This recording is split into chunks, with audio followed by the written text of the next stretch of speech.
Assalamualaikum warahmatullahi wabarakatuh. Alhamdulillah anak-anak, kita ketemu lagi di semester 2. Mudah-mudahan dengan semester 2 ini kalian lebih meningkatkan belajarnya. Dan jangan lupa bahwa dalam semester 2 itu ada 4 bab yang harus kalian pahami dan dimengerti dan dipelajari. Dan jangan lupa pesan saya nanti adalah masalah tugas-tugas harus dikerjakan. Anak-anak, sebelum pembelajaran bab 6 ini dimulai, tolong jangan lupa mengisi jurnal terlebih dahulu. Dan berikutnya, sebelum kita awali bab 6 ini, marilah kita bersama-sama membaca basmalah. Bismillahirrahmanirrahim. Yuk anak-anak, kita awali bab 6, yaitu tentang sistem hukum dan peradilan. A. Hakikat sistem hukum peradilan. Menurut para ahli, Maulana hukum internasional adalah suatu kaidah atau norma-norma yang mengatur hak-hak dan kewajiban-kewajiban para subjek hukum nasional. Yang kedua, menurut J.L. Briley, hukum internasional merupakan himpunan kaidah-kaidah dan asas-asas tindakan yang mengikat bagi negara-negara yang beradab dalam hubungan mereka antara satu dan yang lainnya. Berikutnya, asas-asas dan prinsip hukum internasional. 1.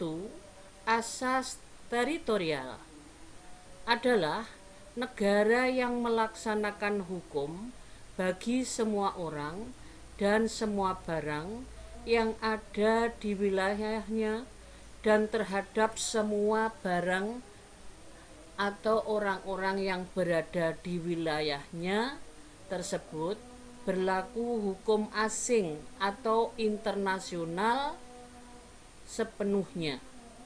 Nomor 2. Asas kebangsaan. Artinya adalah asas ini berdasarkan pada kekuasaan negara untuk warga negaranya. Setiap negara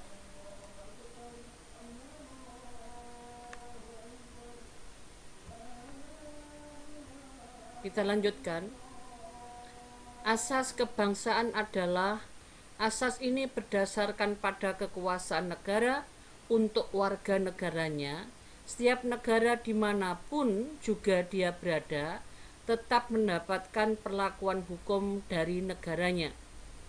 Yang nomor 3, asas kepentingan umum. Asas ini didasarkan pada wewenang negara untuk melindungi dan mengatur kepentingan masyarakat. A. Tidak menggunakan kekerasan dalam penyelesaiannya sengketa. B. Tidak melakukan intervensi dalam urusan dalam negeri negara lain. C. Adanya persamaan hak dan menentukan nasib sendiri bagi setiap bangsa. D. Adanya kemerdekaan, kedaulatan dan integritas teritorial suatu bangsa. C. Adanya etikat baik dalam menjalin hubungan internasional. F. Prinsip keadilan hubungan internasional. Sekarang prinsip-prinsip hukum internasional.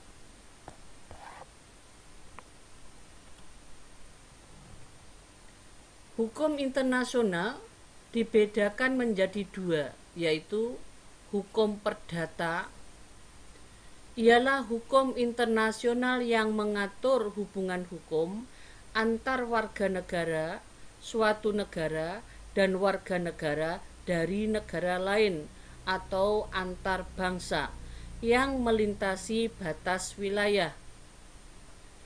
Hukum publik artinya adalah hukum yang mengatur negara satu dengan negara lain dalam hubungan internasional, atau kita kenal dengan hukum antar negara yang melintasi batas wilayahnya.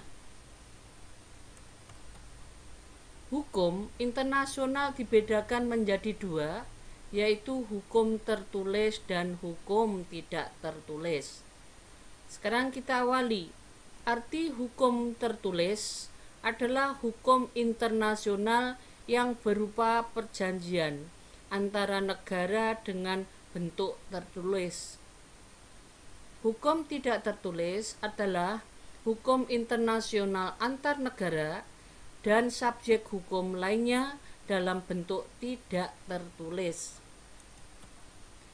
Sekarang kita lanjutkan sumber hukum internasional. Sumber hukum internasional artinya adalah sumber-sumber yang digunakan oleh Mahkamah Internasional dalam memutuskan masalah-masalah hubungan internasional. Dua sumber hukum internasional ada dua, sumber hukum material dan sumber hukum formal. Sumber hukum internasional yang membahas dasar berlakunya hukum suatu negara. Sedangkan sumber hukum formal adalah sumber di mana untuk mendapatkan atau menemukan ketentuan hukum internasional. Kita lanjutkan. Subjek hukum internasional. Ada beberapa di antaranya adalah negara. Yang kedua adalah Tahta Suci atau Vatikan. Palang Merah Internasional atau organisasi internasional, dan manusia atau orang per orang atau individu, dan selanjutnya adalah manusia atau orang per individu bisa berbentuk pemberontak dan pihak dalam sengketa. Subjek hukum internasional adalah pemegang hak dan kewajiban menurut hukum internasional. Hubungan hukum internasional dengan hukum nasional. 1. Aliran monisme. Hukum internasional dan hukum nasional merupakan dua aspek hukum dari satu sistem. Yang kedua, aliran dualisme atau hukum internasional dan hukum nasional merupakan dua sistem hukum yang berbeda secara intrinsik. B. Sekarang, peradilan internasional. Pengertian peradilan internasional. Peradilan internasional artinya adalah penyelesaian masalah dengan menerapkan ketentuan hukum oleh badan peradilan internasional yang dibentuk secara teratur, dilaksanakan oleh Mahkamah Internasional yang salah satu organ pelengkap PBB. Lembaga peradilan internasional. A. Mahkamah Internasional. Lembaga kehakiman PBB yang berkedudukan di Den Haag, Belanda. Mahkamah Internasional adalah peradilan untuk negara yang memiliki tugas antara lain adalah memeriksa perselisihan di antara negara-negara anggota PBB yang diserahkan kepadanya. Yang berikutnya, memberikan pendapat kepada Majelis Umum PBB tentang penyelesaian sengketa di antara negara-negara anggota PBB. Kita lanjutkan. Kewenangan dari Mahkamah Internasional. Kewenangan dari Mahkamah Internasional antara lain adalah menyelesaikan sengketa, yaitu menyelesaikan sengketa antar negara yang berdasarkan permohonan. Berikutnya, bisa memberikan nasihat, yaitu pendapat Mahkamah Internasional dalam memecahkan masalah hukum yang diajukan oleh badan pemohon. B. Mahkamah Pidana Internasional. Peradilan Kriminal Internasional atau International Criminal Court dirancang untuk membantu sistem yudisial nasional yang telah ada.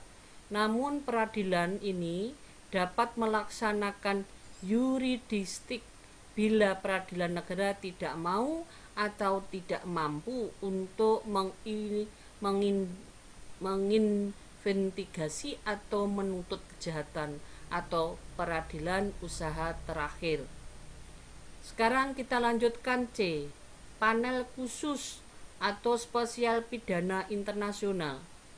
Panel khusus dan spesial pidana internasional artinya adalah suatu lembaga peradilan internasional yang berwenang mengadili para tersangka kejahatan berat internasional yang bersifat tidak permanen atau sementara, dalam arti setelah selesai mengadili maka peradilan ini dibubarkan.